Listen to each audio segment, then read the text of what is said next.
இன்றைக்கு ஸ்டாலின் சொல்றாரு எடப்பாடி பழனிசாமி திண்ணையில படுத்திருந்து முதலமைச்சர் ஆயிட்டாருன்னு.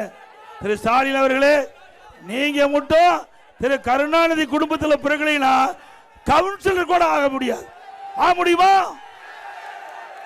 ஒரு கிராமத்தில் பிறந்து ஒரு கிளைச்சலாளர் இருந்து ஒன்றிய பொறுப்பு, மாவட்ட பொறுப்பு, மாநில பொறுப்பு, எம்எல்ஏ, எம்பி, அமைச்சர், பிறகு முதலமைச்சர், பிறகு உங்களால் பொதுச் செயலாளர் கட்சிக்கு நான் உழைத்து வந்தேன்.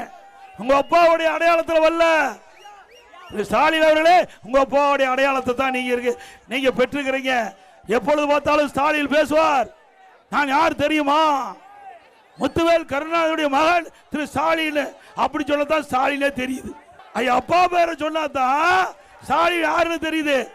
திரு ஸ்டாலின் நாங்க அப்படி அல்ல. எடப்பாடி பழனிசாமி தமிழ்நாடு முழுவதும் தெரியுது. இங்கே அண்ணா திமுக உழைப்பு இருக்கு.